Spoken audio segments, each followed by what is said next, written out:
G'day guys and welcome to my channel. My name's Joel from J.Moore Flow. I hope you're having a lovely day today. The sun is shining. I've been out for my exercise today, so I decided to get this painting done. I had this idea where I wanted to create a psychedelic painting, but I wanted something to pour through. So I took my plug apart and I used the strainer of my plug.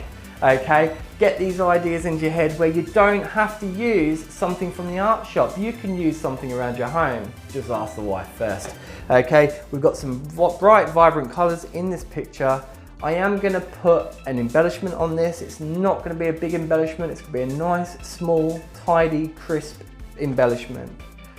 I hope you enjoy the rest of your day, guys. Thank you so much and God bless.